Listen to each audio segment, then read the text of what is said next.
And this is far and away the biggest attendance I've ever seen. So it should be an interesting evening. We put this topic on the agenda because a number of Laurelhurst residents have, as they read articles in the Oregonian and the Tribune about what's happening around the city, they've expressed concern about a perceived increase in demolitions.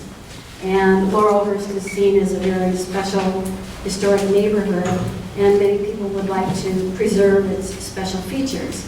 And there's a concern not only about the loss of beautiful historic homes, but whether you care about those or not, there's a concern about the replacement structures, which they've often been referred to as, quote, McMansions, large, oversized houses that are out of scale and architecturally incompatible with the rest of the neighborhood. At least this is one perspective.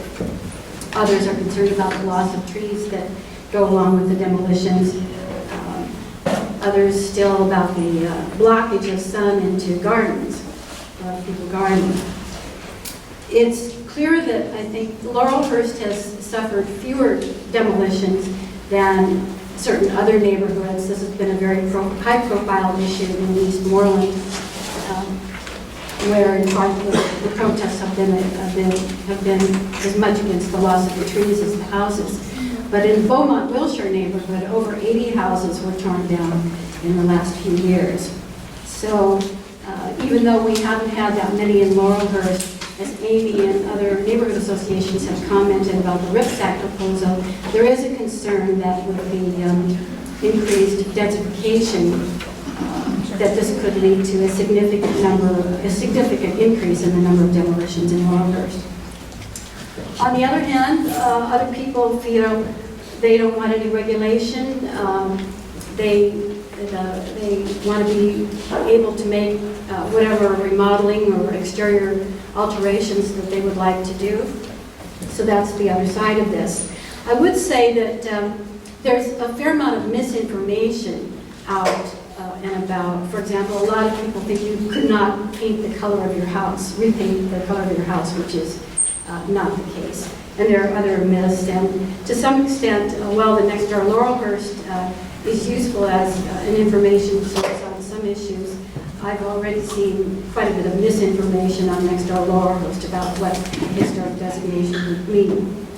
So tonight we've invited some experts with first-hand information about historic districts, how they are set up, the guidelines, the rules, etc. And we want them to provide just some hard facts. To frame the issue, we've asked for, and to provide balance to the discussion, we've asked somebody who favors a historic district to speak and somebody who opposes a historic district to speak. I'll introduce the panelists to you in a minute, but I wanted to draw your attention to the fact that on, I think, virtually all of the tables, if not, I've got some few extras here, there are question cards.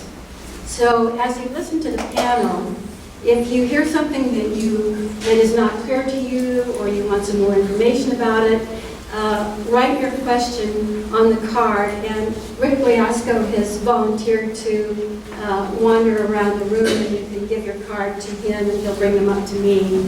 If there's a volunteer over there on that side, Becca, if you would do that too, that would be great, so that you can send your questions up front.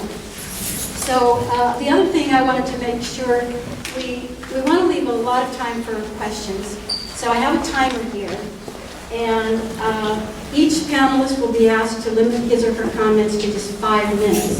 So I'm going to set the timer when you start. And then the floor falls out underneath you if you go overboard. Constance, is there someone from the city here to help answer? I'm about to get to that. Oh. So I'll introduce the speakers. The answer is yes. Joe Petrina will lead off. Joe is the owner of the Petrina Construction Company. Some of you may have seen his work around Laurelhurst. His company does a lot of remodeling in the city. And he is an opponent of the idea of a historic district. And when he gets up, he will explain why. The other perspective is going to be provided, the pro perspective will be provided by John McCullough. with the McCulloch Construction Company, and that company as well does renovations and remodelings around the city. John was involved in a recent renovation of the historic Markham House. From the city, we have Stacy Monroe. Stacy is a senior planner with the Bureau of Development Services. And that is the city agency that actually sets up the system and reviews the applications and handles the historic resource review process. So we have first-hand information from her about what the rules are and are not.